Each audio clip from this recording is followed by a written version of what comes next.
Amen to this. My name is Riley Gaines. I'm a recent graduate from the University of Kentucky, where I was on the women's swim team.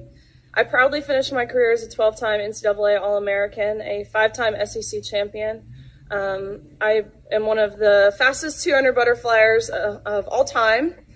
But on March 17th of last year, my teammates and I and other female swimmers from universities around the country were forced to compete against a biological male named Leah Thomas.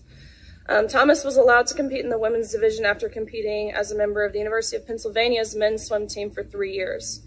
We watched on the side of the pool as Thomas won a national title in the 500-yard freestyle, beating out the most impressive and accomplished female athletes in the country, including Olympians and American record holders. Whereas just the year before, Thomas at best was ranking in the 400s in the men's category. The next day, Thomas and I raced in the 200 freestyle, which ended up in a tie. We went the exact same time down to the 100th of a second. Having only one trophy, the NCAA told me that I would go home empty-handed and this trophy would go to Thomas. And when I questioned this, the NCAA told me that Thomas had to hold it for photo purposes. I was shocked. I felt betrayed and belittled, reduced to a photo op. But my feelings didn't matter. What mattered to the NCAA were the feelings of a biological male.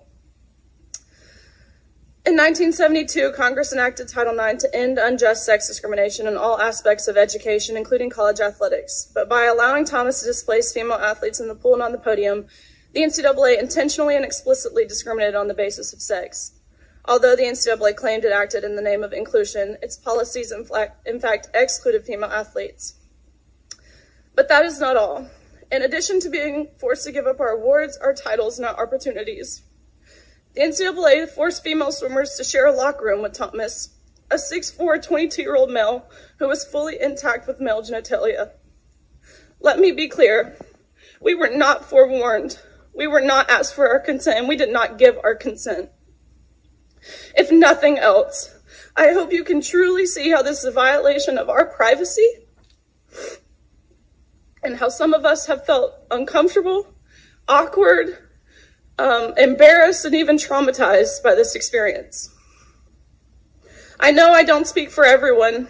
It's impossible to speak for everyone, but I can attest to the tears that were shed on that pool deck by these poor 9th and 17th place finishers who missed out on being named an All-American by 1 place. And I can attest to the extreme discomfort in the locker room when you turn around and there's a male watching you undress while exposing himself.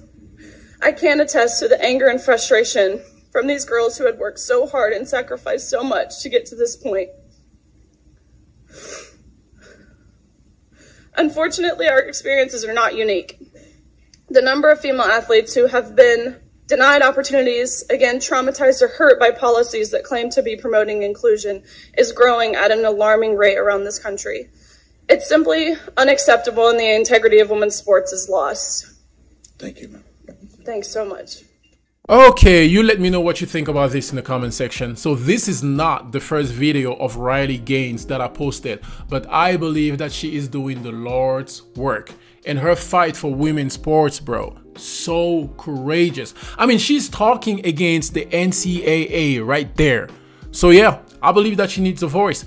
It's awful, man, what's happening to this country in the name of inclusion and acceptance. Truly evil. They are robbing young women of opportunity, bro. And you can thank Democrats for this. Leah Thomas, you're wrong, bro. You know dang well you were not able to win against the men. That's why you went in the women division. That is not okay, bro. With all due respect, that's weak, man. Let me know what you think about this in the comment section. God bless this girl. God bless you. Let me know what you think about this. Catch you on the next one.